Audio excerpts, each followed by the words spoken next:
Fleischzeit, der Podcast rund um die karnivore Ernährung mit wertvollen Praxistipps, Informationen zu Gesundheit und nachhaltigem Fleischkonsum.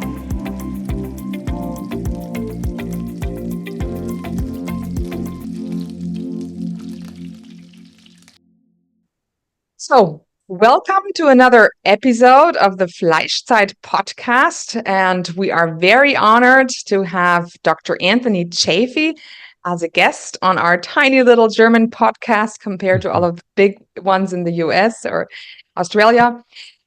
Yeah, welcome, Anthony. Yeah, no problem. Thank you very much for having me. Great, yeah. I wanted to actually ask you how you got to carnivore. I mean, most of our listeners, of course, know it, but as I'm going to translate it into the German, those who don't understand English, they will really, for them, it will be interesting to hear your story.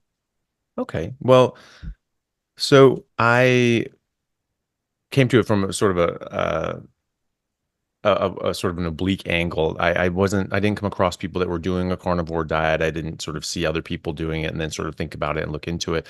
I came into it because I was taking a cancer biology class, and the professor kept impressing upon us that plants were quite toxic and actually quite carcinogenic, and they had these natural poisons that they used in order to defend themselves against predation. So they stopped animals and insects from eating them by being poisonous, which makes sense because they're stationary. They can't run away or fight back like an animal can, but all life has a defense against being eaten because most life is trying to eat other life.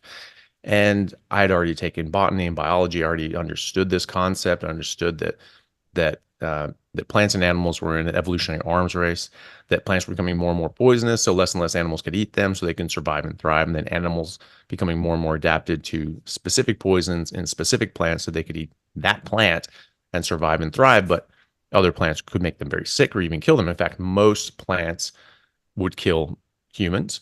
Most plants will kill most animals, even though some animals may be strictly herbivorous. Well, actually not strictly herbivorous. Even herbivores will opportunistically eat smaller animals all the time. But but they can be adapted to specific poisons in certain plants. So they might eat that plant their entire life, but they won't eat other plants because they can get very sick if they eat other plants and could even die eating most plants. So I already knew that, I already understood that concept, but it was very strange putting that into a human context because you're told, oh yeah, plants can be toxic and you have to be careful, and then go home and eat your vegetables are the best things for you. And so you're sort of thinking, well, I guess maybe we're supposed to eat this stuff, even though humans have been apex predators for over 2 million years. That's what I was taught that in second grade, and that's what all the best evidence shows. And so our professor was just reiterating this, but in the context of human health and cancer in particular. And so he was talking about how there were 136 identified carcinogens just in Brussels sprouts at that time. And this is 24 years ago. So presumably, they found more at this point. And mushrooms had over 100 known carcinogens, but then broccoli and lettuce and celery and cabbage and cucumber and all the different fruits and vegetables that you've ever eaten, fruits included, would have 60, 80, or over 100 known carcinogens in them.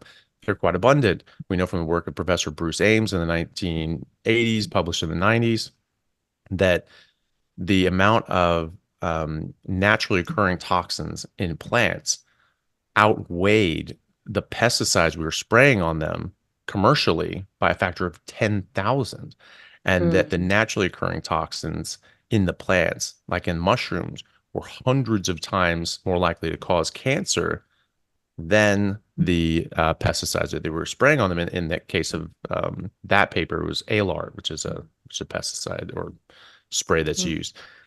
So we understand that the majority of pesticides are naturally occurring in the plant, and they're actually quite harmful. I mean, this is why we don't have to spray pesticides over the forests and rivers and all these sorts of things, because all the different plant life that are around the world, because they make their own poisons, they make their own pesticides. That's just part of nature.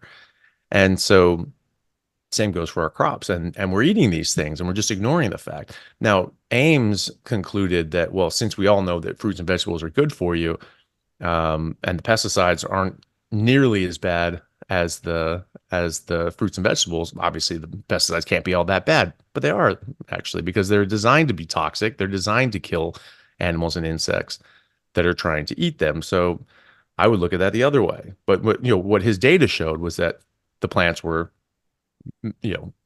many orders of magnitude more problematic than pesticides. And since pesticides are designed to kill things, you should probably think about that before you eat the plant. So we were very taken aback by this in my cancer biology class. And I remember him just looking at us and just to sort of let this all sink into us. And we were looking around wildly, just couldn't believe what we were hearing, looking for someone who was in on the joke. And no one was. And we sort of dawned on us, okay, this guy's serious. And I remember we all settled down, and I was thinking in my head that, but vegetables are still good for you though, right? And he's just been staring at us the whole time. And he just looked at us and he said, I don't eat salad. I don't eat vegetables. I don't let my kids eat vegetables. Plants are trying to kill you. I was like, great. Enough said. Not going to eat any more plants. And so I just said, okay, I'm not going to eat plants. And I just didn't know what the hell else to eat. I was walking around the grocery store. Everything was made out of plants. Everything was made with or by plants or added to it. And so I just walked around until I found some eggs. I said, okay, eggs. Those don't come from plants. Meat doesn't come from plants. And so I just ate eggs and meat for years, for about 5 years. I felt best I've ever felt in my entire life.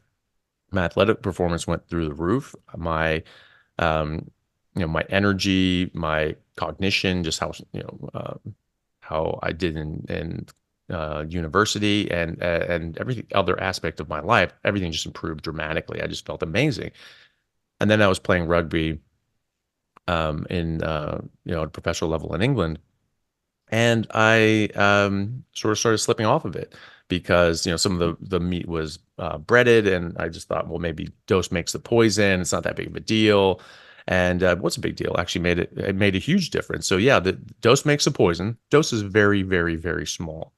And people don't recognize that. And certainly people that say dose makes the poison don't recognize that because they don't tell you what that dose is. Okay, well, if dose makes the poison, tell me the dose. Right. And they can't tell you that. So they don't know. So you can't trust that. You can't just say dose makes the poison and then not find out what that dose is. And so the dose is very small. And I felt much worse on that. And I didn't put the two together until much later. And at that point, when something slipped in and I made an excuse for that, more excuses will come. And within a year or so, I was probably back to eating mostly meat still, but adding in some vegetables and things like that, and maybe some bread here and there, but it wasn't anything dramatic. I mean, I never ate junk food. I was never a junk food person. Mm-hmm. It's still very clean, very whole foods and things like that I made myself, except the bread.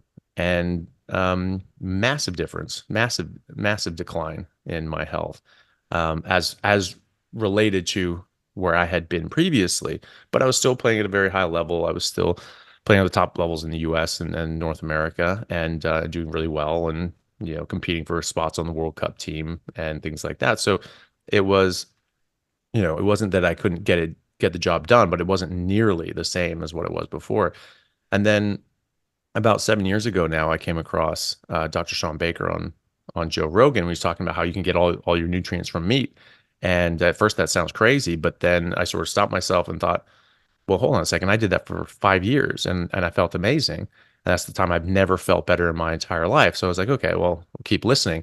And within 5 minutes, I could tell that he was really onto something. And I understood things that could add to that, the cholesterol theory of heart disease, that was just largely nonsense. Even at the time we knew that fructose was actually quite a problematic substance in causing poor health. And then the whole plants are trying to kill you thing, that these plants are toxic, they're trying to defend themselves, and this can have a deleterious effect on our health. And everything at that point just clicked in that these plants actually did have a bigger impact on our health than we thought. And humans are carnivores, and we're not eating as such. And any animal, like in the zoo and elsewhere, when you start feeding it food that it's not designed to eat, it can get very sick and it can have serious damage to it. And so we are animals that are not eating what we're supposed to eat, and we're getting sick. And those animals in the zoo will get the same things that we get. They'll get lupus, they'll get diabetes, they get cancer, they get osteoarthritis and osteoporosis. And our domesticated pets do as well. Those are the only animals on Earth that get these diseases, are animals that eat outside of their biological design. That's the only ones. And that goes for humans as well. So that made sense. And I said, right, I knew it. I knew plants were trying to kill me, get rid of these stupid things. And I just tossed them. And I just went back to just eating, very fatty meat and water. Now I understood that fat was healthy. Before I'd been eating pretty lean.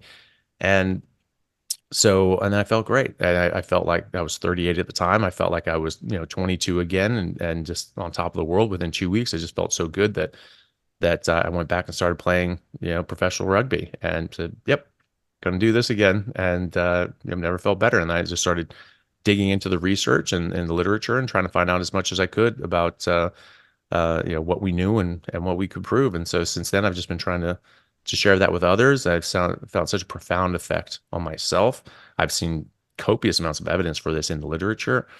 And when applied to my patient population, I've never seen results like this. And I don't think anybody's ever really seen results on this, not in recent history. They used to treat these chronic diseases with a red meat and water diet since the 1800s with Dr. Salisbury, and that all the way up until the 1970s, there were people advocating for this.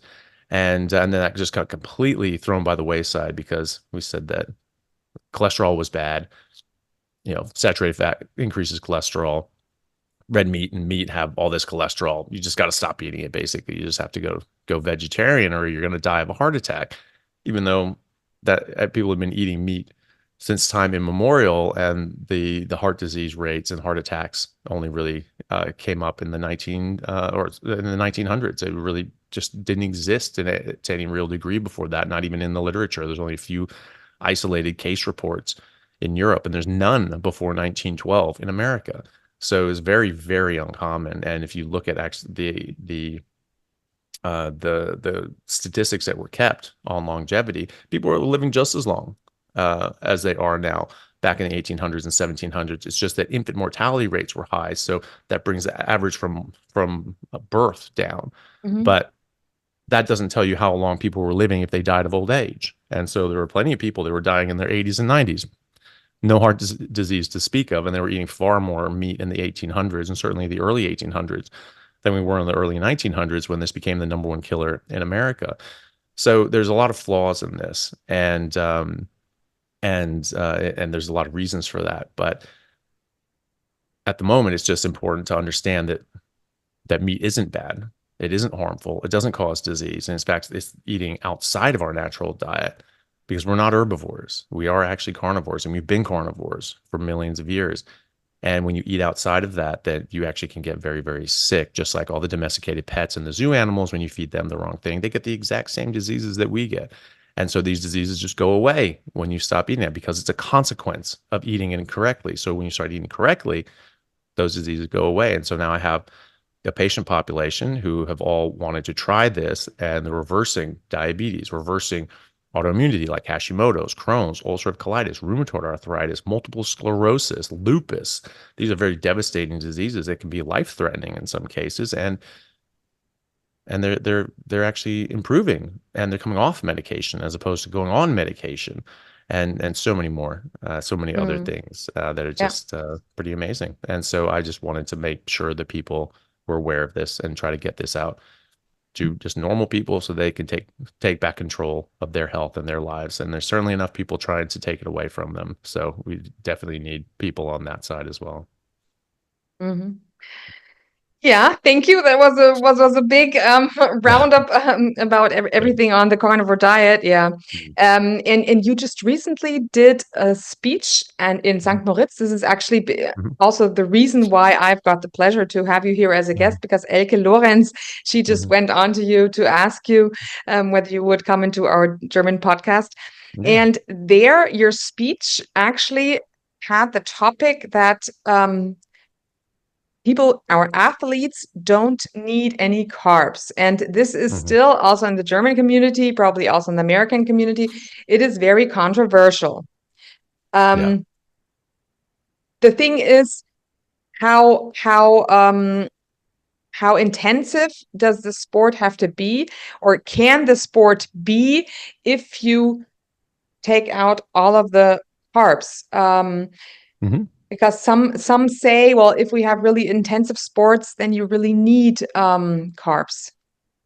Yeah, well, that is what they say, but that's not actually accurate. So, it's it isn't that you don't need carbs. Usually, you don't need to eat the carbs because you make the carbs yourself.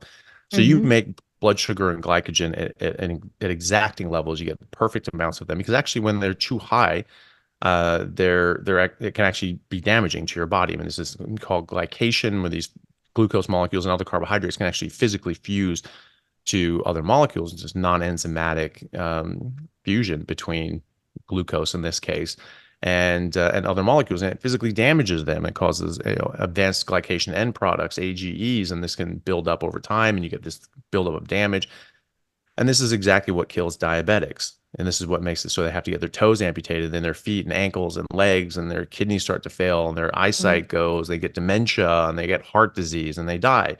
And so that's all from just having really actually 1 extra gram of glucose in your bloodstream at any given time. It's very little. And yet we're eating hundreds of grams of carbohydrates a day. But if you go just 1 gram too much, you're actually starting to build up this permanent damage. And so that's obviously not ideal. But for our purposes, for just having energy and being an athlete, you make all the glycogen that you need. You make all the blood sugar that you need. And now you're making ketones as well. And in fact, when they looked at people like Professor Tim Noakes or Dr. Volek start looking at these things in controlled trials in human athletes, both recreational athletes and then high performance world class athletes, they find it's a very different story. At first, people said that, well, if you're really pushing yourself to that high intensity, like you said, the higher levels of exercise. So when your VO2 max is over 85, this was something that was said for a long time. When your VO2 max is over 85, you can only burn carbohydrates. It's not possible to go through fat oxidation. That's completely incorrect. It's just when you have an abundance of carbohydrates and glycogen in the way, you don't really burn fat. You don't use fat oxidation at those higher levels of VO2 max. However, when you're in the ketogenic group that aren't eating carbohydrates, they'll use some carbs, and the vast majority of their energy is actually fat oxidation even at maximal VO2 max. It doesn't matter. And so, in fact, they found that they had higher output in high intensity work, and they found that they had better glycogen recovery as a keto in a ketogenic athlete that was not eating carbohydrates. The body naturally replenished glycogen stores faster than the carbohydrate groups. This was in Volek's FASTER study in 2016, and they found that they actually recovered the glycogen faster. So they did muscle biopsies in these athletes. That these were top level athletes. They've been on ketogenic diets for over 6 months, and they were like ultra marathoners. And so these were very high level athletes, and they found that before exercise, that the zero carbohydrate group that didn't eat carbohydrates, they actually had just roughly the same glycogen levels, possibly a bit more than the people that were carb loading and trying to store a bunch of glycogen. And then directly after the workout, the zero carb group, the ketogenic group, actually had a bit more glycogen. So actually recovered their glycogen a bit faster and maintained it at a better level than the carbohydrate group, who were eating a bunch of sugar gels and things like that. And it wasn't for 3 hours later until the carbohydrate group caught up with the zero carb group, and they were again roughly the same. And so you make glycogen perfectly fine. In fact, your body prefers to run on fat oxidation because that's our main fuel source. When we think about how much energy is available to you as an athlete or just as a person, and you're looking at different fuel storage forms such as glycogen or fat, you can store far more energy as fat than you can as glycogen. Glycogen is not a very efficient way of storing energy compared to fat. And while your body has a limited capacity to absorb or to store glycogen, almost a near unlimited capacity to store fat. People get very, very obese, for instance. You can't do that with glycogen, but even for slender people. So this was calculated previously, where if you have a 65 kilo top athlete who has 6% body fat, very lean, that person would have 150,000 kilocalories of energy available to them in their fat stores. Whereas you could only get around 10, 15,000 kilocalories of glycogen stored in your liver and your muscles if you were maximally you had maximally stored glycogen, right? So when you're in a carbohydrate fueled state, you have to keep running on those carbohydrates, and obviously you have 1/10 of the available energy for a very lean person. You have 1/10 of the energy available to you, and once that's gone, you can't replenish it with your fat stores, because when your insulin is up, your ability to mobilize energy from your fat stores goes down, and so you can't actually maintain your blood sugar and your glycogen that way. You feel you hit the wall, you crash, your energy levels go away, or you bonk. There's all these different terms for it. But what it is you run out of glycogen, you run out of blood sugar, and you just hit, you face plant and you just feel horrible. Whereas in a ketogenic athlete, you're never going to run out. You're just going to keep going and going and going. So you have a better access to this machinery. So now you have the exact same capacity to run glucose and glycogen that you make. So you not have any reduction in performance. And they've actually tested this in randomized controlled crossover trials in athletes.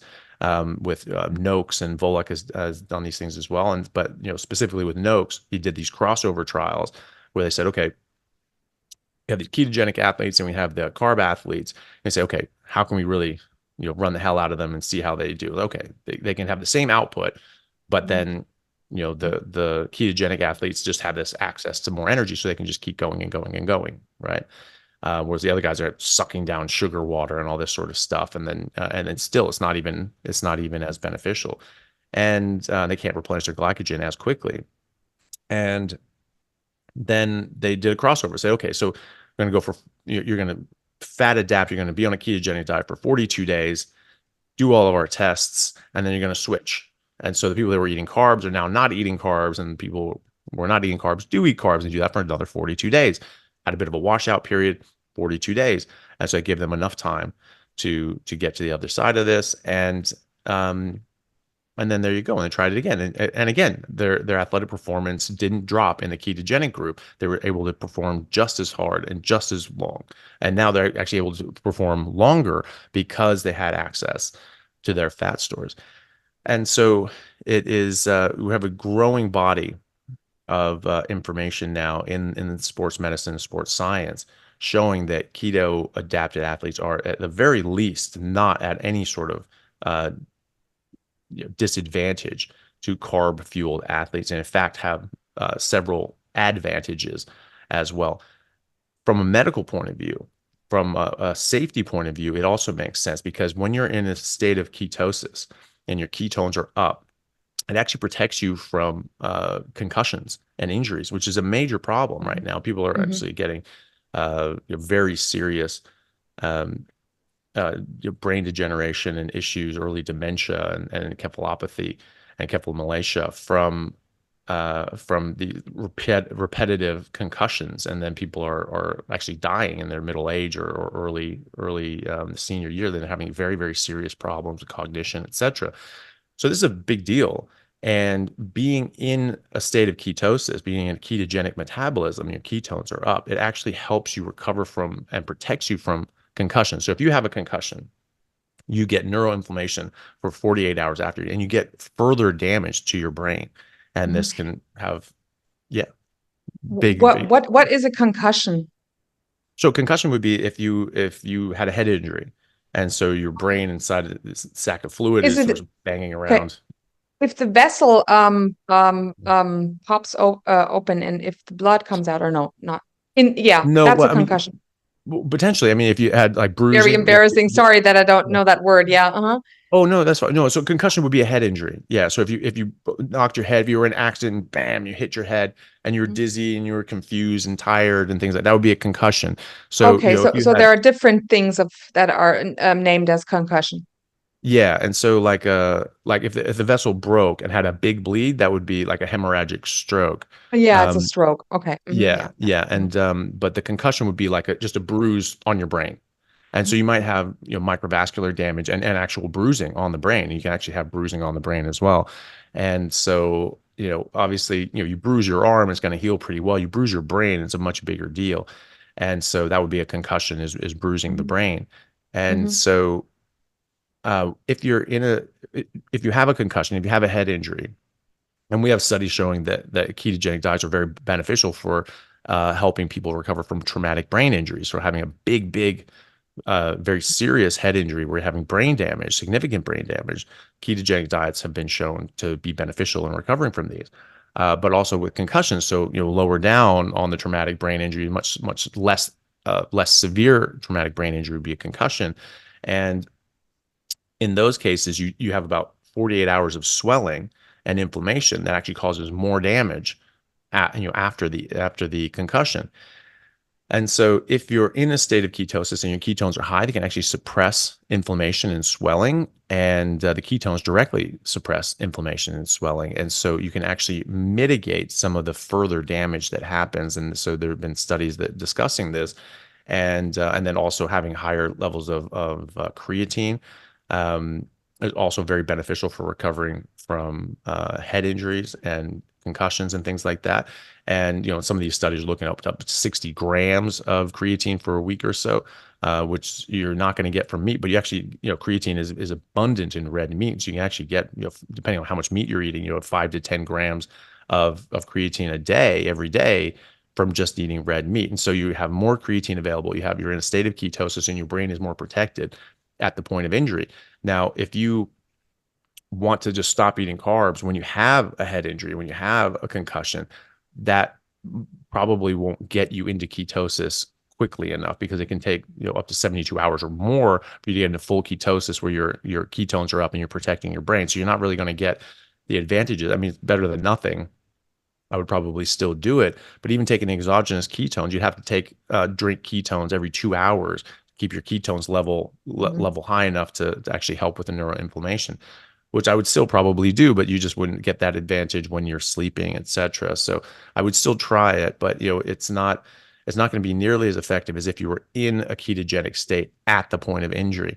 It also reduces inflammation, and even potentially arthritis. So we have cartilage samples have been taken from knees and other major joints, and even from discs in the spine, and found that a lot of these degradation and arthritis is they find a lot of these AGEs, these advanced glycation products, this sugar that's gotten in there and just rotted and destroyed the cartilage and tissue. So now it starts breaking down. And so as an athlete, obviously arthritis is the end of your career if it gets too bad.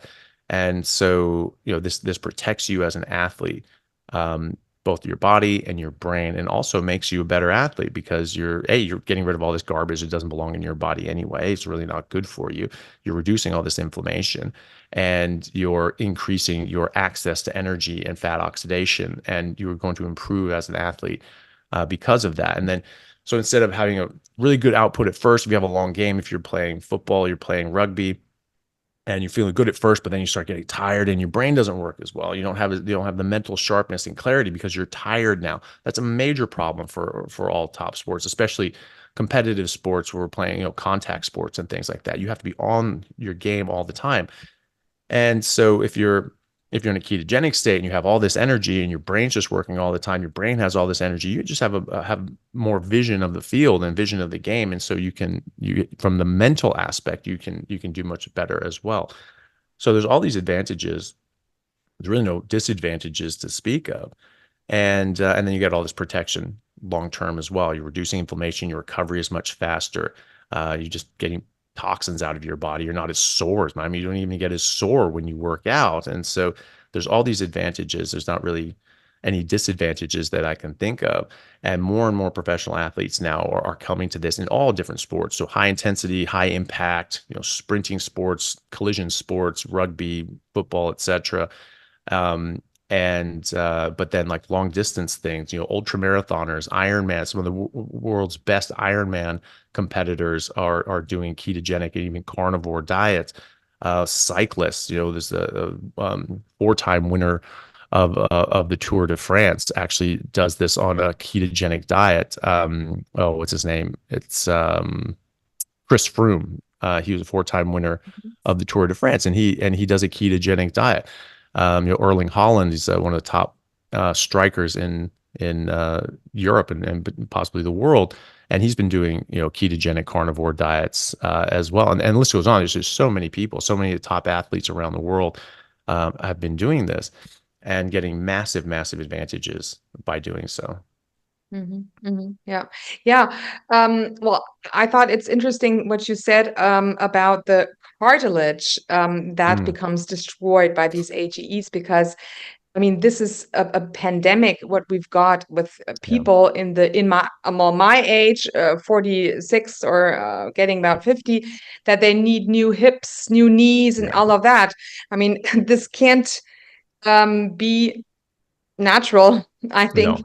No. And I also always thought that it may be the reason that the people, if they eat meat, they only eat lean meat, so they don't actually get collagen. And this way, do you think? Well, this is anyhow an interesting question, because in the normal medicine, it is always being said that cartilage cannot be renewed as soon as it has been ruptured.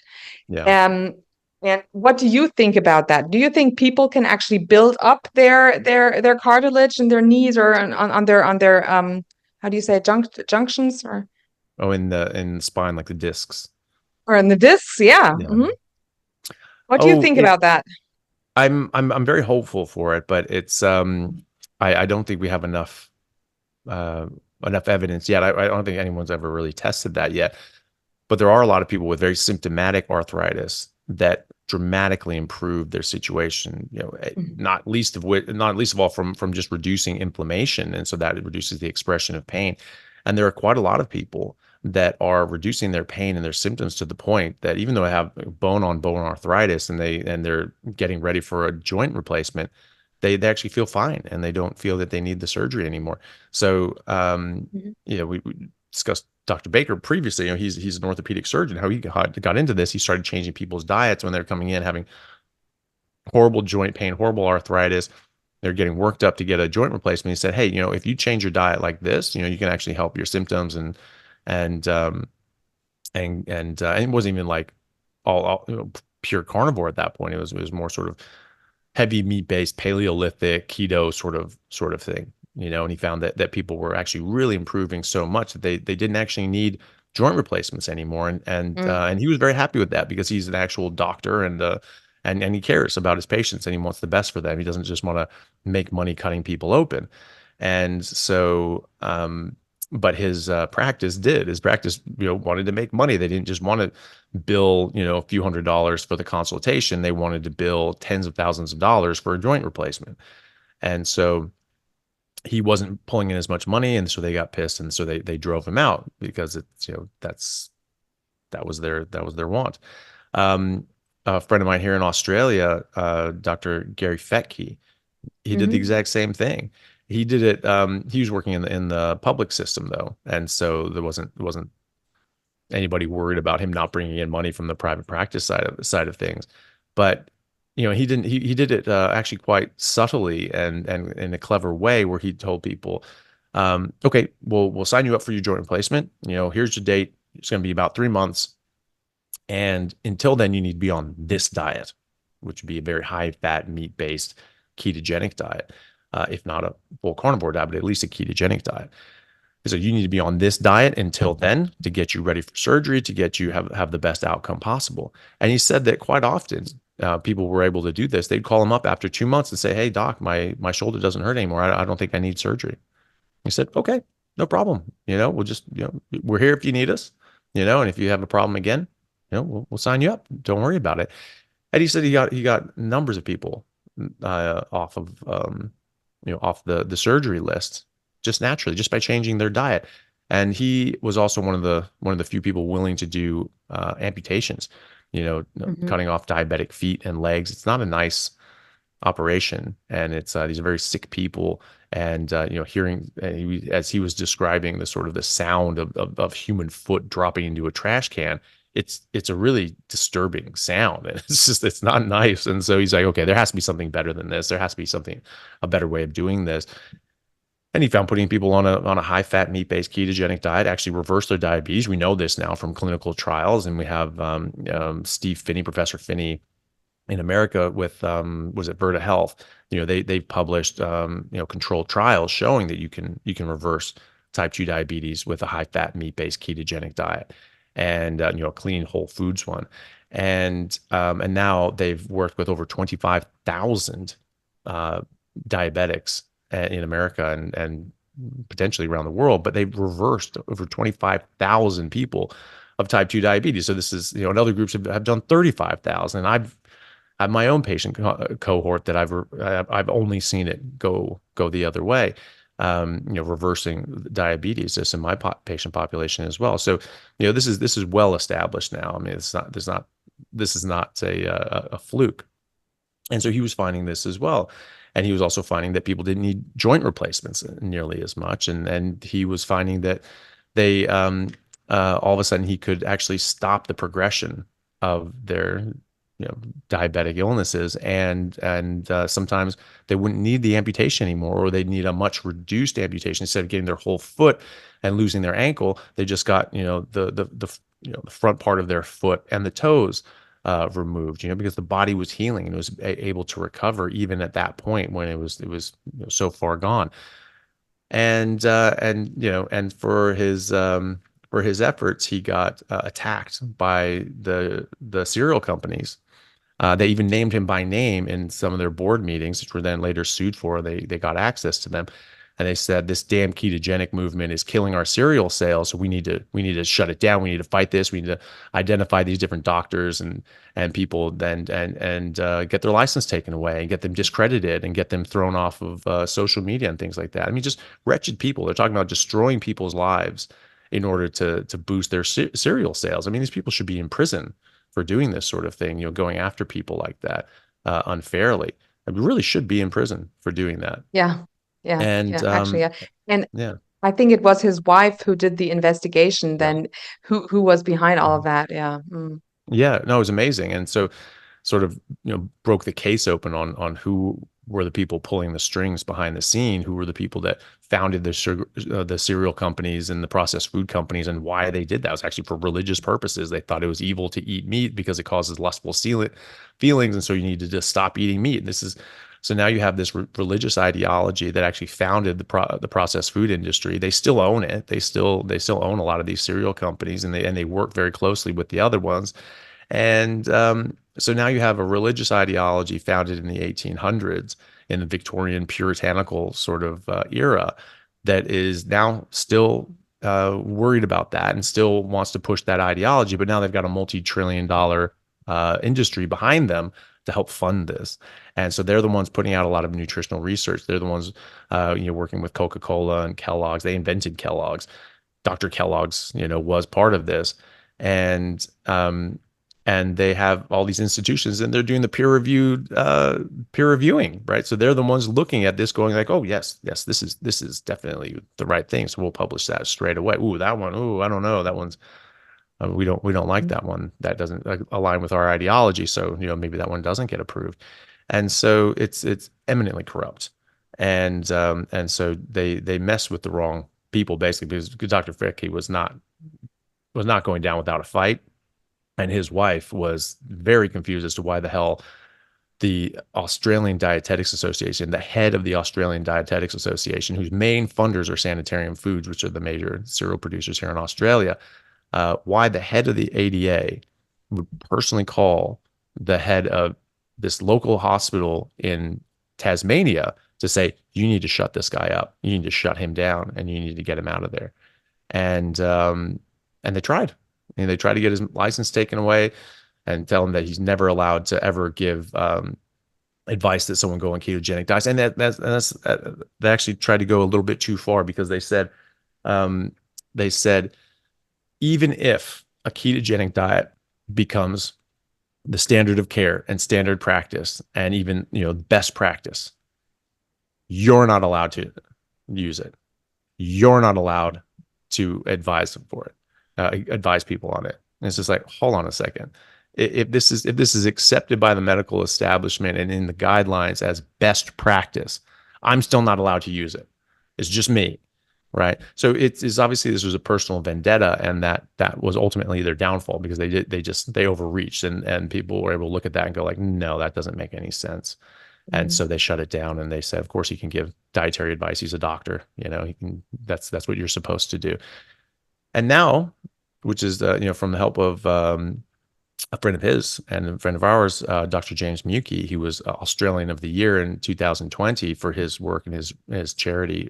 He's an ophthalmologist for his work in treating eye diseases around the world. He was asked to be on the commission for the new guidelines for diabetes, and so he was like, okay. And he understood about the low carbohydrate ketogenic data and how this was reversing diabetes. And so he fought tooth and nail to get that on. And there were a lot of other people that fought against him, presumably or potentially people that had conflicts of interest and were on payrolls for processed food and drug companies and things like that. But he fought and fought and fought, and he won. And now a ketogenic diet is the considered best practice for treating diabetes in Australia. So, now it's actually made a bit of headway, which is fantastic, because it does help people and it does work. And so now people are actually protected, and they say, okay, well, I can use this with my patients, and this is standard of care. This is best practice. This is said to be best practice, and we're getting the best results as well. And so,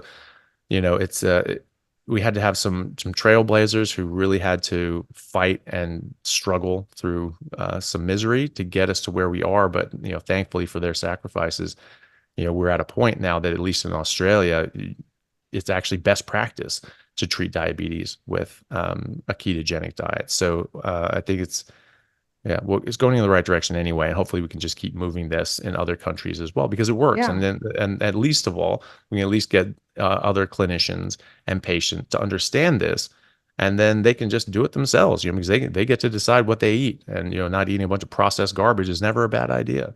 And then just taking it one step further and understanding what humans actually evolved on, what we actually are biologically designed for, and what we actually require as far as nutrition is concerned, it takes you even further. And so, just very thankful for people like Dr. Fettke and James Mukey and Dr. Baker for, setting the, sacrificing themselves to sort of, set us on the right path. Right. Yeah. And you're one of those doctors now too. Oh, yeah. On that way there. Well, I didn't know that in Australia, the ketogenic diet has really been acknowledged as a safe way to go with diabetes. Yeah.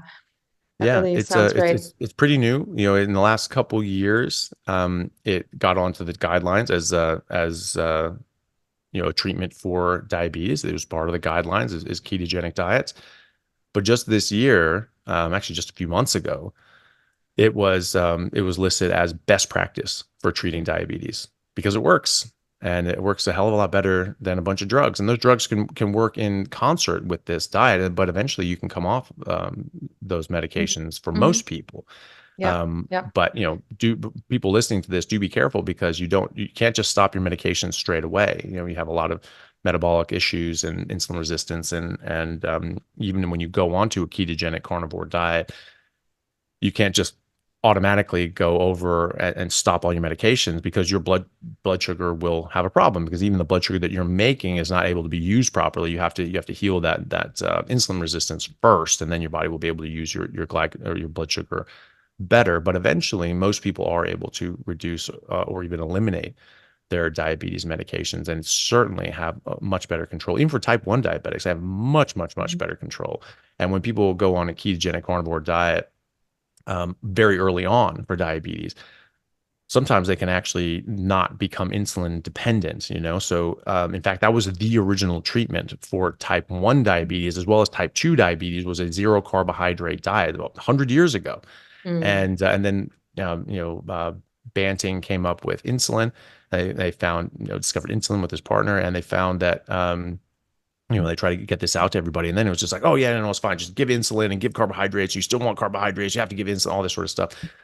So the way we treated diabetes ended up getting sort of thrown by the wayside once we were able to isolate insulin, and that's just sort of put us down the wrong path. But when type 1 diabetics are just going on a ketogenic carnivore diet early on, some of them, at least when their beta islet cells aren't completely destroyed, seem to be able to recover, and that makes sense. If we're thinking of this as an autoimmune issue, then it is the case that I've seen that autoimmune issues respond extremely well to ketogenic carnivore diets, and especially just the red meat and water diet. We've been treating autoimmune issues since the 1800s in America with a pure red meat and water diet with Dr. J.H. Salisbury, who first put this forward. And he was, in the 1800s, reversing rheumatoid arthritis, Crohn's, ulcerative colitis, gout, and even helping people with tuberculosis and other sorts of issues. So, that doesn't surprise me at all. And if you, because from what I can see, autoimmune issues are your body responding and reacting to these plant toxins or other sort of inappropriate chemicals that get in our body, and you make antibodies towards them, and then you get cross reaction in your body. Or that these toxins that get in the body, like lectins, can actually attack your body, can attack your thyroid, can attack different parts of your body, your joints, etc. And then your body is now trying to protect you and attack that complex of this thing attacking your tissue. Either way, if you just reduce or eliminate out the incorrect foods and just eat, fatty red meat and water, those antibodies just come right down. I don't think it's treating the symptoms. I think it's the underlying cause that we're treating here, that your body's reacting to these different compounds that aren't supposed to be in your body. And when you eliminate those things, your body stops reacting. And so you stop getting this cross reaction, you stop getting this damage to your body. And so, I have probably over 100 patients with Hashimoto's thyroiditis, which is autoimmune disease that attacks the thyroid. We can measure those antibodies very easily. Antibodies. Mm-hmm. Yeah. And so we see them, they're in the hundreds, in the thousands, and you put them on a red meat and water diet, and all of a sudden they're in half, and now it's a quarter, and now it's an eighth, and now they're gone. Right.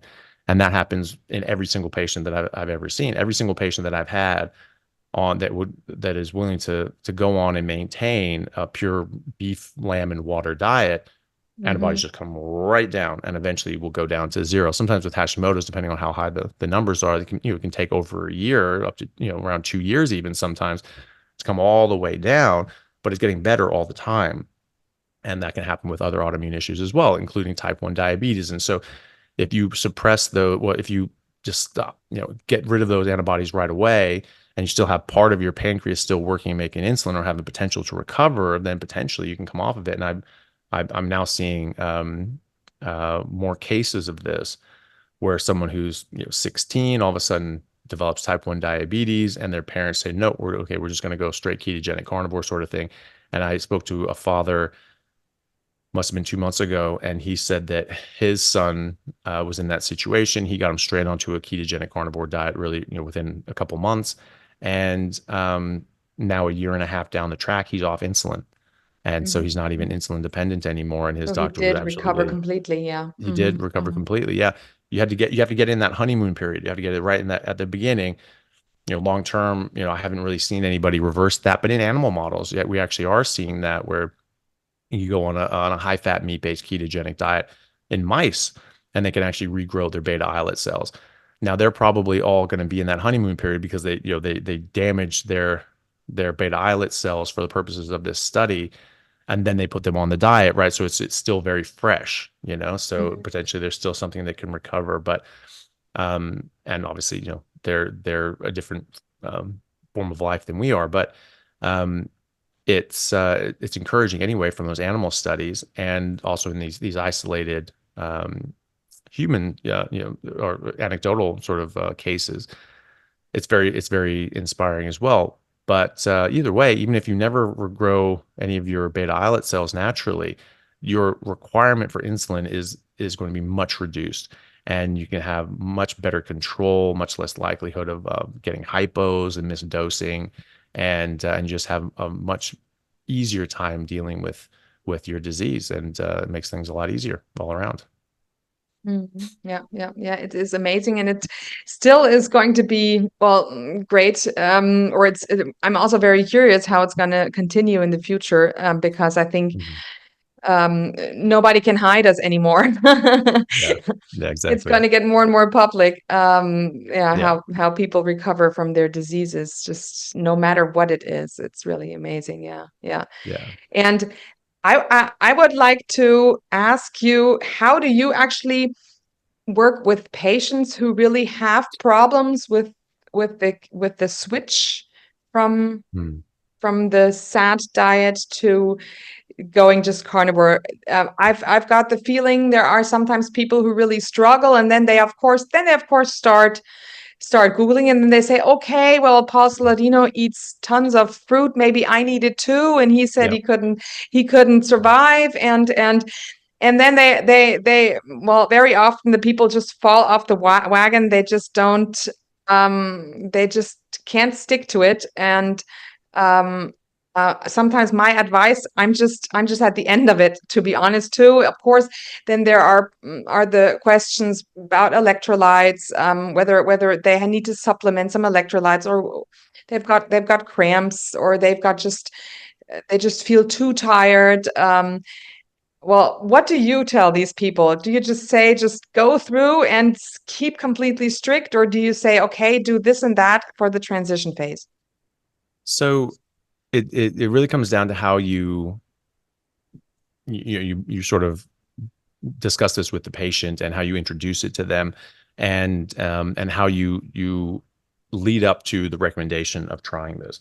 Quite often it will come up in conversation, and people talking about what they're eating, what they're doing, and the different sorts of things, and it might come up that way. But one of the ways that it can often come up is, when I see a patient and they come in, they have X number of issues, and we talk about their history and go through an exam and try to figure out exactly what the problem is, and that they're experiencing, or at least the symptoms of the problem that they're experiencing, and the things that they'd like to address.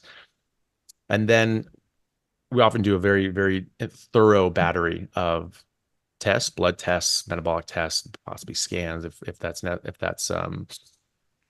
it's appropriate. And then we bring all that back, and then I can go through them, and I say, okay, well, look, you have insulin resistance. Your insulin should really never be above 9, but your insulin is 35. That it's fasting. One gentleman's was up to 72, which should never be above 9. Wow. And so, and it's 72 fasting. And so when he was eating, it was going up much, much, much higher than that. And, now he was showing signs of diabetes, and his blood sugar was not being controlled, and he didn't even know that. And so it's, so you talk about that, and you talk about how, okay, look, this can be reversed with carbohydrates. Diabetes really isn't a disease. It's really carbohydrate poisoning. It's carbohydrate toxicity, essentially. And there are other things that can cause insulin resistance. I mean, seed oils, linoleic acid, these sorts of things, they have been shown to damage the mitochondria and damage your body's utilization, metabolism of energy, and can cause insulin resistance, requiring more and more and more insulin to get the same effect. And so you talk about that, and you say, look, this is just coming from eating sugar, from eating carbs, this is from alcohol. Look, your liver function tests are off. You have fatty liver disease. This is from, how do we get fatty liver disease in animals? How do we get foie gras? We stuff a feeding tube down a duck's throat and pour grains down it. Okay, so how do you get it in humans? Why is this a question? Like, why don't we know this, right? It's from, excessive carbohydrates and alcohol and sugar and things like that, because sugar metabolizes into the same byproducts and fat that alcohol does. You get a fatty droplet when you metabolize both fructose and alcohol, and that's how you build up fatty liver in these patients very quickly. But excess carbohydrates can potentially do this as well. We know this because we do this to ducks, we do this to geese, and we see that, right? And so you just talk about that, and you point that out. and you look at, okay, well, your testosterone is lower than it should be, and this can be affected, by, again, insulin and all these other sorts of things. Insulin is very, very important. People say, like, well, your blood sugar goes up and insulin goes up, and that drives energy into the cells. That's a normal process. Yeah, it's normal down here at normal levels, normal physiological levels. But when you start getting super physiological levels of your glucose, you have to have super physiological levels of insulin to drive that down. But now insulin has a very long half-life, and so it takes a while for that to come down. And if it were only affecting blood sugar, then that would be one thing, but it doesn't. It affects over 100 different processes throughout the body, and carbohydrate metabolism is probably least among them. And so when it goes up artificially because it's having to deal with this blood sugar issue because it's toxic to the body, now it's out of balance, and it's affecting all those 100 different mechanisms, 100 plus different mechanisms inappropriately. And then you start getting these swings, these ups, these downs, these ups, these downs. That's really going to mess up your physiology and metabolism and all these different processes in your body. But now you start getting insulin resistance. So now even fasting, it's higher. Even fasting, now it's 20, now it's 30, now it's 40, now it's 50, now it's 72.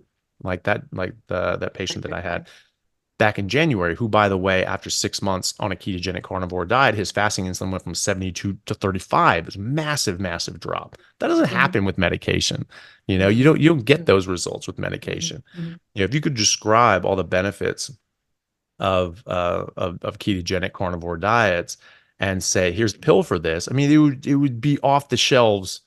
It'd be flying off the shelves. Like no one would. And you could prove that this was doing the case, or even have a strong strong suspicion it was doing this sort of thing. It'd be the best-selling drug in human history.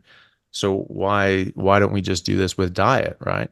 So you can preface these sorts of things. So you're looking at their blood, you're looking at things, and you can actually tell them. I can tell them what's going wrong and why based on what they're eating, and say this is causing your problems, insulin resistance and carbohydrates and all these other things. You just need to get rid of these sorts of things. These will all sort themselves out. Your hormones will improve. Your testosterone will come up for men. Your testosterone may go down for women because sometimes people have PCOS, which is polycystic ovarian syndrome, because higher insulin levels actually block the conversion of testosterone into estrogen. And so you get too much testosterone, not enough estrogen, and this is the leading cause of infertility in women. And then you just stop eating carbohydrates, it goes away. And PCOS is actually now being called type 4 diabetes, type 3 diabetes being Alzheimer's, because you get insulin resistance of the brain, which is not is not where you want it. And so, you talk about all these sorts of things and you preface all of these, and they have autoimmune issues and say, well, listen, this is what I think, plants have these toxins, and they things called lectins, and they're thought that this is what our body's actually responding to and making antibodies towards. And then the lucky few that have the right genetics, they end up getting these autoimmune issues, and you're getting this cross reaction with your body. And the way to treat that is you get rid of all plants and you just go on a pure red meat and water diet like they've been doing since the 1800s. And those antibodies come down, and I track them and I measure them, and they do go down. And you tell these people this, and they just go like, wow, okay, all right. So what do I eat? I was like, okay, well, you eat, the best thing to do is eat the most biologically appropriate diet. All animals have a species specific diet. It's something that's appropriate for their biology, and plants have toxins, and you go through all that. And you talk about how it's really important to only eat the plants that your species are designed to eat. And we haven't really been eating plants for more than 10,000 years in some populations, the Native Americans, the Native Australians, the Sub-Saharan Africans, people, all other parts of the world. They've been eating meat up until the last century or two. And so they have no time at all to adapt to these plant toxins. Our ancestors would have had 8 to 10,000 years. That's still a blink of the eye in the course of evolution. And so that's just not long enough. And so while European populations will get these diseases, the native populations that have only more recently come to an agrarian style diet, they get it much, much, much more quickly because they don't have as many defenses built up. Even in that 10,000 years, at least it's something, but we still get the diseases. It's delayed a bit. There was the Native Americans, Native Australians, etc. They have a far higher rate of chronic disease, diabetes, cancer, heart disease, all these other sorts of things when eating a Western diet, but only when eating a Western diet. Okay, what's a non-Western diet? It's a carnivore diet. It's meat, And so it's you point all this stuff out to people, and if you do it right, you get them to the point of saying like, okay, that's what I want to do. I want to try that. And most of them do. And at the very least, you can get them on eating more meat, and understanding that that's really important. Their B12 is just absolutely bottomed out, and that can cause brain damage. You have your B12 in, I believe Germany uses the same units as Australia and the UK, which is below 400 is an actual clinical deficiency. You can actually get demyelination of your axons and get nerve damage and brain damage from doing this. Oxford had a study in 2008 that looked at B12, and people that were sort of under this level, and certainly under 320, 330, they found that those patients, they took MRIs every single year. And after 5 years, their brains had shrunk by 5% volume, right? So, but most of these reference ranges go down to 130, 150, but below 400, you can actually get nerve damage, right? So you show this to your patient, you say, oh, my B12 is fine. No, your B12 is 200. Like that's actually that's a severe deficiency. In fact, you want that above 800. You want that to be between 800 and 1200. Well, that's off the scale. The scale only goes up to 650. Right. Scale's wrong. The scale is an average for the community. It's not, we use this as doctors and patients. We say, oh, we want it. That's the range. That's where we want to be. You want to be in that range. Why do you want to be in that range? Is that the optimal range? No, that's just the average this year. Well, hold on a second.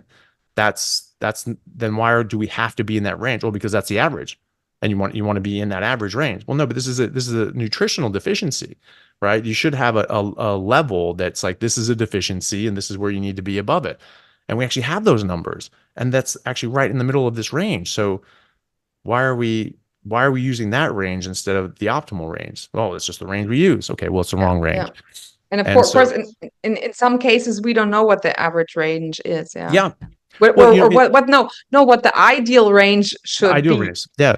It's interesting. In Germany, they actually did studies where they took men and women in their 20s, average 25, and normal BMI, and no diagnosed medical issues. Normal, healthy young adults, right? That's pretty rare. Low bar, right? Well, it's rare now, yeah. But that should be what's normal, right? So they looked at those reference ranges, that even at that average range, massively different reference range. And so when you look at that and you compare things to a healthy 25-year-old who doesn't have any medical issues and is normal BMI, massively different. Because right now we're just getting the average for the community. Every couple of years, every lab on earth will have different reference ranges. Every lab in the same town will have different reference ranges, as long as they're owned by different companies. And they renorm these reference ranges every few years. Okay. And so those reference ranges are just getting lower and lower and lower. The B12 levels are going lower and lower and lower. So in England, in the UK, I've spoken to people over there, and they were saying that the reference range goes up to 540, and it goes down to 130.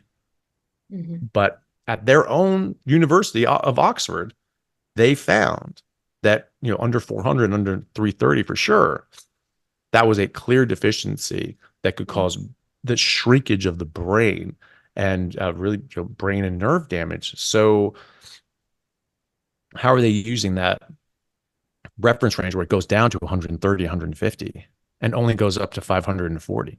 So, we're not using the data that's available to us. And so, when you point this out to patients and you say, look, these reference ranges are all wrong, and you start writing in the normal reference ranges, they start seeing just how off these things are. And I think that's probably just that simple change of just using optimal reference ranges instead of just average reference range, because the average person is sick. 90% of Westerners have at least one metabolic disease. 70% of people are overweight or obese. You're getting, and who goes in to get blood tests? It's not the healthy people that come in and say, hey, let's get a good average. It's just whoever the hell comes in. So who gets blood tests? It's people that are sick, the people that their doctors are sending in because they have a problem. The majority of people are actually having issues, and then they get sent into the doctor, and they're like, oh, okay, well, this is the normal range. No, these people are sick. That's a normal range for sick people who are metabolically unwell. and could be old or young or malnourished, or it doesn't matter. They're just, oh, that's just the normal range. No, it's not the normal range. And so just using an optimal range, if we could agree on something that's optimal from research and norms of healthy young adults, then I think that would just in itself revolutionize medicine, because now you'd have doctors that would come in, send someone off for blood tests, and they say, oh, I'm feeling tired, I'm having these problems. Oh, but your B12 is fine, so I guess it's not that. No, it's 200. That's a problem. And if you understood, and if that was 200, but you knew that should be above 800 or above 1100 in America, then you would look at that and you'd see all these red numbers. And, oh my God, oh God, that's horrible. And you'd have something to go with. You have something to go on. You actually try to be able to help people get back in normal ranges, and even just that could help significantly.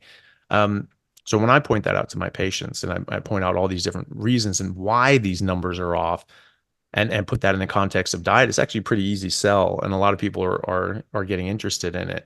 And even some people that are just like, this is too weird for me. I've eaten very little meat for a long time, but they're willing to try it.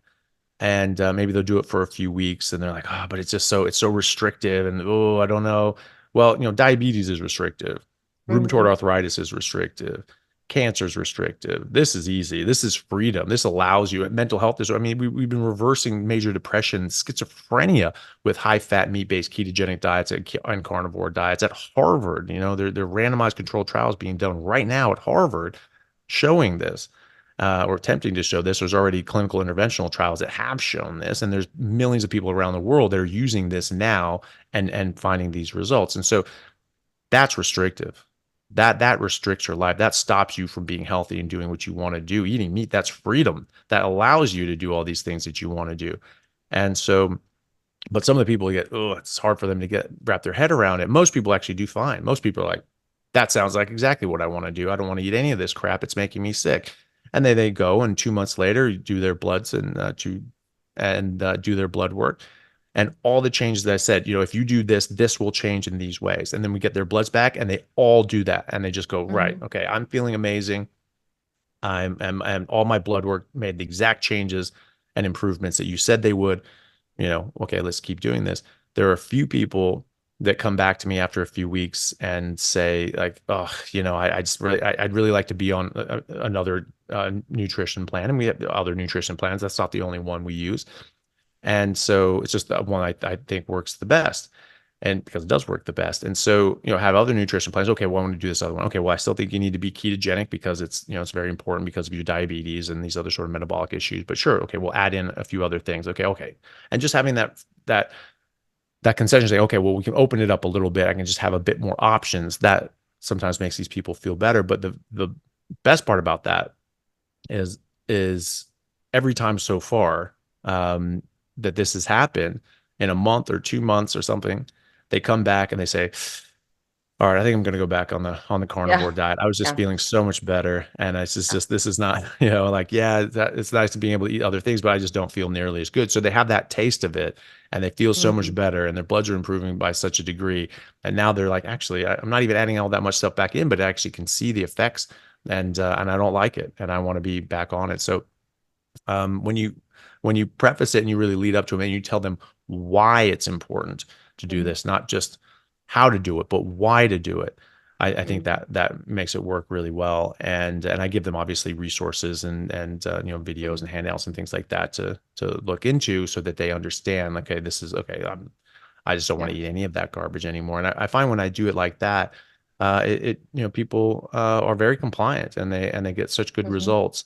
My whole business model is to get people healthy and get them the life skills that they need, so that they don't need me anymore, and they don't need doctors to help them with anything except major issue like an accident or an emergency or childbirth or something like that.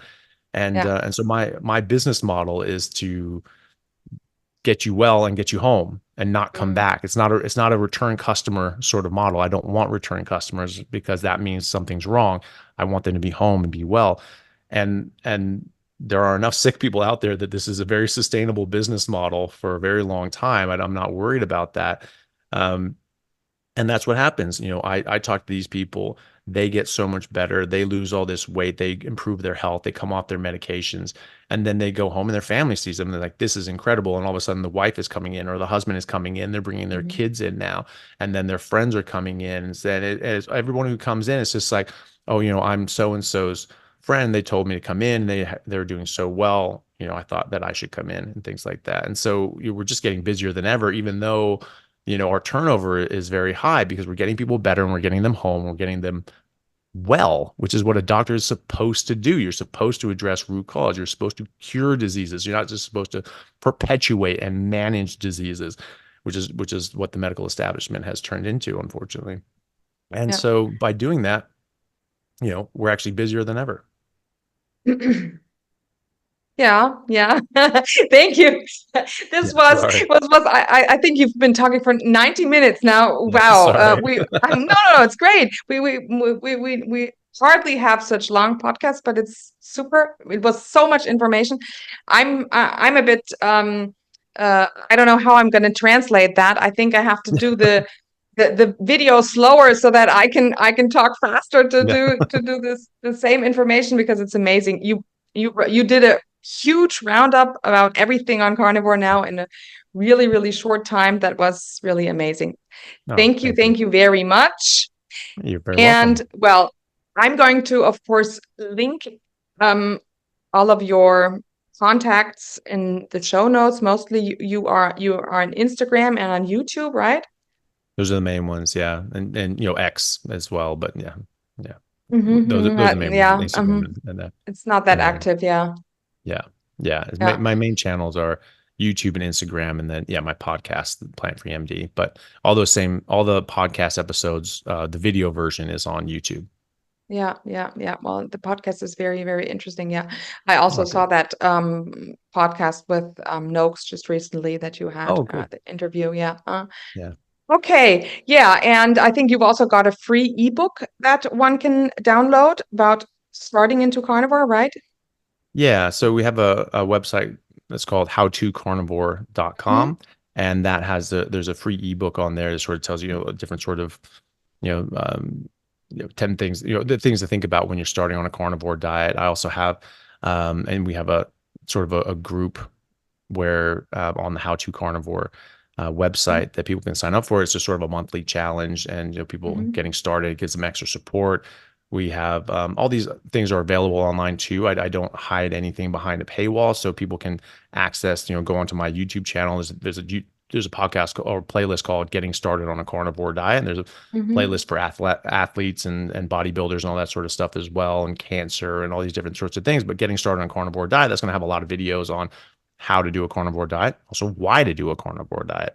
But we have that in our group where it's structured in a way that sort of makes sense and leads people into a carnivore diet and understanding how to get going with it. We have a group where people can talk and discuss different topics, and people give advice. And I and my friend Simon Lewis, who does it with me, interact with people as well and give advice on those platforms. And then we have weekly Q&A sessions where people sort of come with their issues or give an update and tell people how they're doing.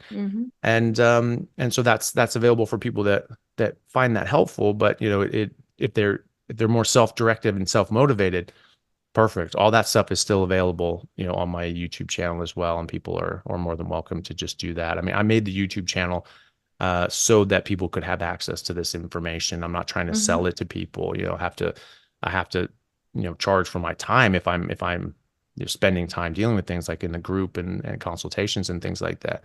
But I don't want this to be something that people have to pay to access. So all of that stuff is available. It's just sort of more self-directed. You have to sort of find the videos yourself and go to these playlists, but it's not sort of structured and set up for you to just go. But if you like that and you're able to do that, then that's perfectly fine. There's the free ebook and there's the free videos online. And so if people want to do it that way, that's a perfectly reasonable way to do it. Okay. Yeah. Great. Yeah. Well, thank you for being here, and maybe we'll see each other once in Germany, or also maybe the Keto Live conference. But usually if it's in July, I'm a teacher. We don't have vacation that time. That's why I couldn't come. But right? Maybe our convent will become bigger and bigger so that we can invite you once, maybe. That would be great. That'd be great. Yeah, it'd be lovely.